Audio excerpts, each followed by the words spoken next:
नमस्कार, बहुत स्वागत आपका इस बुलेटिन में। मैं हूं आपके साथ अवंतिका श्रीवास्तव। सबसे पहले ग्वालियर से एक बड़ी खबर, जहां हनी ट्रैप मामले को लेकर युवती को गिरफ्तार किया गया है। युवती ने टीआई पर रेप का केस दर्ज करवाया था। टीआई ने युवती के खिलाफ हनी ट्रैप को लेकर शिकायत दर्ज की थी। तो आपको बताया कि हजीरा थाना प्रभारी तिमेश छारी का ये पूरा मामला, जिस पर युवती ने रेप का केस दर्ज करवाया। एसपी राजेश सिंह चंदेल ने टीआई को लाइन अटैच किया था। टीआई की शिकायत पर युवती और उसका साथी अब गिरफ्तार हुए हैं। युवती के मोबाइल पर कुछ और लोगों की आपत्तिजनक वीडियोस पाए गए। भिंड की रहने वाली युवती है, पुलिस पूछताछ में जुटी हुई है। और अब एक नया मामले को लेकर यह खुलासा, हनी ट्रैप केस में युवती की गिरफ्तारी हो चुकी है। पहले टीआई को फंसाया, टीआई को लाइन अटैच किया गया और उसके बाद जब टीआई की तरफ से हनी ट्रैप को लेकर शिकायत पुलिस में की गई, तो उसके बाद ये कार्रवाई युवती और उसके साथी को इस मामले में गिरफ्तार किया जा चुका है। पुलिस पूछताछ में लगातार जुटी हुई है। कुछ अन्य आरोपियों की भी तलाश हो सकता है कि पुलिस की तरफ से हो। कितना बड़ा गिरोह था, कब से चल रहा था, ये पता लगाने की कोशिश पुलिस की तरफ से की जा रही है। भिंड की रहने वाली युवती, जिससे पूछताछ में पुलिस जुटी हुई है, कुछ और लोगों के आपत्तिजनक वीडियोस मिले हैं, उनसे भी कांटेक्ट करने की कोशिश पुलिस की तरफ से हो सकती है, क्योंकि पहले टीआई को फंसाया इस युवती ने, रेप का केस दर्ज करवाया और उसके बाद ये मामला। सहयोगी सुशील हमें ज्यादा जानकारी देंगे। सुशील, क्या कुछ अपडेट खबर को लेकर? देखिए, भिंड की रहने वाली है, एक अविवाहित युवती है। इसने ग्वालियर के हजीरा थाना प्रभारी तिमेश छारी के खिलाफ उन्हीं के थाने में एफआईआर दर्ज कराई है। युवती ने आरोप लगाया कि 2 नवंबर को टीआई तिमेश छारी ने उसके साथ वहीं थाना परिसर में ही बने सरकारी क्वार्टर में बलात्कार किया है और इसी पर टीआई के खिलाफ जो है रेप का केस दर्ज किया गया है। वहीं थाना प्रभारी ने युवती के खिलाफ पड़ाव थाने में ब्लैकमेलिंग की शिकायत की थी, जिस पर युवती के खिलाफ और उसके साथी के खिलाफ 5 लाख रुपए की अवैध वसूली का केस दर्ज कर दोनों को गिरफ्तार किया गया है। युवती के पास से जो मोबाइल बरामद हुआ, उसमें और भी कई लोगों के आपत्तिजनक वीडियो है। इसमें कुछ पुलिस वाले भी बताए जा रहे हैं जिनके वीडियो हैं। तो अब पुलिस इसमें जांच कर रही है। हनी ट्रैप का एक बड़ा मामला इसमें सामने आ सकता है, लेकिन अब टीआई के खिलाफ भी केस दर्ज है, तो उनको पुलिस ने अधीक्षक ने निलंबित कर दिया है। अभी वो फरार हो गए हैं। तो पुलिस अब इसमें दोनों एफआईआरों की जांच कर रही है और युवती और उसके साथी से पूछताछ की जा रही है। ठीक है, कहीं ना कहीं जानकारी के अनुसार सुशील, ये भी जान पड़ता है कि इस महज एक व्यक्ति पर ये मामला थमा नहीं है, क्योंकि कुछ और लोगों की वीडियोस भी पाए गए हैं और एक साथी भी युवती का मिला है। तो हो सकता है कि गिरोह बड़ा हो। हाँ, बिल्कुल हो सकता है। और निश्चित तौर पर जिस तरह से एक टीआई स्तर के अधिकारी को हनी ट्रैप में फंसाकर उसके खिलाफ जो है 5 लाख से ज्यादा की वसूली करना और इसके अलावा और भी वीडियो मिलना, ये साफ करता है कि ये युवती और इसके साथी के साथ और भी लोग हो सकते हैं जो हनी ट्रैप का शिकार बनाकर। यानी कि इसी आधार पर आगे की कार्रवाई में पुलिस जुटी होगी। बहुत शुक्रिया आपका सुशील, जानकारी के लिए। आगे बढ़ते बात करेंगे इंदौर विधानसभा की, जहां चुनाव प्रचार के दौरान कार्यकर्ता और पड़ोसी के बीच जमकर मारपीट हो गई। बीजेपी की सभा में प्रत्याशी कैलाश विजयवर्गीय के पहुंचने से पहले ही संग्राम छिड़ गया। जमकर मारपीट हुई, लोगों ने एक दूसरे पर कुर्सियां बरसा दी। मामला देखकर मौके पर मौजूद पुलिस ने लोगों को शांत करवाने की भी कोशिश की, लेकिन विवाद बढ़ता चला गया। काफी मशक्कत के बाद सभी को शांत करवाया जा सका। ये तस्वीर उसी वक्त की हम आपको दिखा रहे हैं। इंदौर 1 विधानसभा क्षेत्र प्रचार के लिए कैलाश विजयवर्गीय पहुंचते इससे पहले ही आपस में लोग भिड़ गए। पड़ोसियों को लेकर कुछ विवाद था, पुलिस भी मौजूद थी। मामला शांत कराने की कोशिश, ये देखिए, पुलिस के जवान की तरफ से भी की जाती है, लेकिन उसके बावजूद विवाद बढ़ता चला गया। सभी को शांत कराने में पुलिस के भी पसीने छूट गए। इंदौर 1 की ये तस्वीरें हैं। चुनावी सभा आयोजित की जा रही थी, उससे पहले ही कुर्सियां चल गईं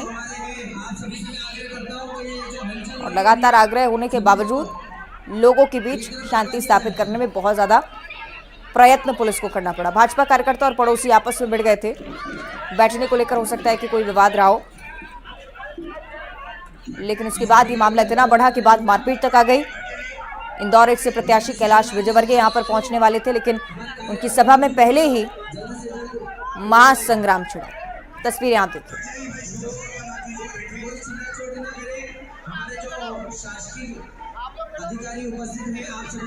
तस्वीरें आप देख रहे हैं, लोग आपस में भिड़ते हुए, लेकिन उसके बावजूद पुलिस के जवान कोशिश लगातार करते रहे कि मामले को शांत करवाया जा सके। सहयोगी मिथिलेश गुप्ता हमारे साथ जुड़ रहे हैं। मिथिलेश, कैलाश विजयवर्गीय के पहुंचने से पहले ही मारपीट होने लगी थी, क्या कुछ बताया गया इस घटना को लेकर फिलहाल? अब देखिए, जो अभी तक जानकारी सामने है कि विधानसभा 1 में अलग अलग जहां पे नुक्कड़ सभा और रोड सभा कैलाश विजयवर्गीय की चल रही थी, और जहां पे ये पूरा मामला मारपीट हुआ है, कुछ 10 मिनट बाद ही वो यहाँ पर पहुंचने वाले थे। उसके पहले दो पड़ोसी यहाँ आपस में रहने वाले हैं, उनके बीच में विवाद होता है, और जो विवाद की तस्वीर पे सामने आई है, ऐसा कहा जा रहा है कि जो जिन दो समर्थकों के बीच में विवाद हुआ है, एक समर्थक उसमें संजय शुक्ला के हैं जो कैलाश विजयवर्गीय के सामने कांग्रेस से चुनाव लड़ रहे हैं, तो दूसरे समर्थक कैलाश विजयवर्गीय के। तो ये दो समर्थकों की है, और अपने नेताओं के लिए ही लड़ाई कि मेरे नेता का भी कार्यक्रम होना है, तुम्हारे नेता का भी कार्यक्रम होना है, इस बात को लेकर इनके बीच में विवाद हुआ था कि मेरे घर के सामने इन सब चीजों की व्यवस्थाएं क्यों की गई है। हालांकि पूरे मामले को बाद में पुलिस वहां पे मौजूद थी, दोनों ही पक्षों से पुलिस ने पूरे मामले को शांत कराया और वहां से रवाना कर दिया है। चलिए, कुल मिलाकर नेताओं के बीच की ये जो लड़ाई थी जो कि समर्थकों पर आ गई थी। बहुत शुक्रिया आपका फिलहाल जानकारी के लिए मिथिलेश। और मुरैना की बात करेंगे। विधायक और सुमावली विधानसभा से कांग्रेस के उम्मीदवार अजब सिंह कुशवाहा की मुश्किलें बढ़ती हुई नजर आ रही हैं। 3 वर्ष पहले 30 लाख रुपए का चेक बाउंस हुआ था। गिरफ्तारी वारंट जारी हुआ। प्रॉपर्टी खरीद के लिए गणेशपुरा निवासी कृष्ण पीयूष शर्मा ने विधायक अजब सिंह को 2011 में 48 लाख रुपए दिए थे। 13 लाख की कीमत का एक फ्लैट दिया गया और 5 लाख कैश चुकाया था। विधायक रिटर्न कर रहे थे। बाकी 30 लाख रुपए का 2020 में एक्सिस बैंक का चेक उन्हें दिया गया था, लेकिन उसके बाद अकाउंट में पैसा नहीं हुआ, चेक बाउंस हुआ। फरियादी ने न्यायालय की शरण ली और विधायक के खिलाफ जिला न्यायालय मुरैना ने संबंधित पुलिस थाने को गिरफ्तारी का वारंट जारी किया था। लेकिन एक बड़ा अपडेट इसमें भी ये सामने आया कि 8 नवंबर तक विधायक को पेश होने के लिए कहा गया था। संबंधित पुलिस अधिकारी को संबंधित पुलिस न्यायालय में पेश होने का बोला गया, साथ ही साथ जवाब भी स्पष्ट करना है। उससे पहले राजीनामे को लेकर भी खबरें चल रही थी। हालांकि अब ये जानकारी है कि पेश तो उन्हें होना ही पड़ेगा, क्योंकि जवाब पेश करना है न्यायालय के समक्ष कि क्या कुछ इस केस में उनकी तरफ से बताया गया। हालांकि बयान मीडिया के सामने जब अजब सिंह कुशवाहा ने दिया तो उन्होंने कहा कि किसी रिश्तेदार ने ये चेक रखा था और उसी के चलते उनके पास तक जानकारी नहीं पहुंच पाई थी और उसी के चलते ये मुश्किलें बढ़ी थी। लेकिन सवाल ये भी उठ रहे थे कि उन्हें पहले पुलिस में संपर्क करना था अगर चेक गुम हुआ या किसी प्रकार की साजिश की आशंका अगर उन्हें रही थी। हालांकि इस मामले को लेकर एक बार फिर से उनकी मुश्किलें बढ़ती हुई, क्योंकि न्यायालय के समक्ष पेश होना है। 8 नवंबर तक का समय दिया गया है। चेक बाउंस होने का ये पूरा मामला, 48 लाख रुपए किसी से लिए, लेकिन रकम लौटाते वक्त अकाउंट में पैसा नहीं होने के चलते चेक तो दे दिया लेकिन वो चेक बाउंस हो गया। गिरफ्तारी वारंट जारी है। अजब सिंह कुशवाहा की मुश्किलें एक बार फिर से बढ़ती हुई। प्रत्याशी भी हैं, फिलहाल चुनाव भी लड़ रहे हैं और इसी के चलते उनके लिए एक बड़ी समस्या खड़ी हो सकती है। न्यायालय में पहुंचकर सबसे पहले अपना जवाब उन्हें स्पष्ट करना होगा। ये भी बताना होगा कि अगर पहले साजिश की आशंका रही तो पुलिस में उन्होंने जानकारी देना ठीक क्यों नहीं समझा। तो गिरफ्तारी वारंट जारी हुआ है। स्थानीय पुलिस को बताया गया कि स्थानीय न्यायालय में उन्हें लेकर पहुंचना है। उससे पहले बहुत जरूरी है कि अजब सिंह कुशवाहा अपनी तरफ से पूरा वक्तव्य स्पष्ट करें। क्या ये मामला रहा, किस प्रकार की साजिश का वो जिक्र बीते दोनों कर रहे थे। कुल मिलाकर गिरफ्तारी वारंट अगर जारी हुआ है तो प्रत्याशी के तौर पर उनकी मुश्किलें कुल मिलाकर बढ़ने वाली हैं। तो चेक बाउंस होने के मामले को लेकर ये बड़ा अपडेट से कि अमित शर्मा हमारे साथ जुड़ रहे हैं, इनका भी हम रुख कर लेते हैं। अमित, हमें जरा समझाइए इस मामले को लेकर, क्योंकि बीच में राजीनामे की भी बातें सामने आ रही थी।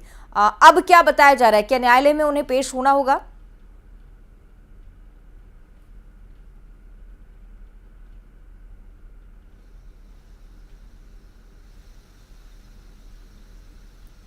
गया था 3 लाख रुपए का चेक बाउंस हुआ था, उसमें तो उन्होंने राजीनामा कर लिया था, लेकिन अब फिर से एक 30 लाख रुपए का चेक बाउंस हुआ है और वह 2011 में जो प्रॉपर्टी को लेकर के कृष्ण पीयूष शर्मा है, उन्होंने 48 लाख रुपए जो अजब सिंह विधायक को दिए थे। उसके बाद अजब सिंह ने प्रॉपर्टी तो नहीं दी थी, उसके बाद 13 लाख रुपए का एक प्लॉट थमा दिया और 5 लाख कैश दे दिए, तो यानी कि 18 लाख तो चुका दिए, लेकिन जो बाकी 30 लाख रुपए थे उन्हें नहीं दिया जा रहा था। इसे लेकर के जो कृष्ण पीयूष शर्मा है, उन्होंने पंचायत स्तर पर निपटारा करने की कोशिश की, जिसके बाद 2020 में अजब सिंह कुशवाहा ने एक्सिस बैंक का 30 लाख रुपए का चेक भर के थमा दिया उसके बाद जब अकाउंट में पैसे नहीं थे तो कृष्ण पीयूष शर्मा ने न्यायालय की शरण ली, जिला न्यायालय में मामला लगाया। उसके बाद से ही 3 महीने बाद जो चेक की अवधि रहती है वो चलिए देखने वाला विषय कि न्यायालय की तरफ से आगे क्या कहा जाता है। बहुत शुक्रिया आपका अमित इस पूरी जानकारी के लिए। और आप देखिए न्यूज़ 18 मध्य प्रदेश छत्तीसगढ़ का खास कार्यक्रम चुनावी चुस्की।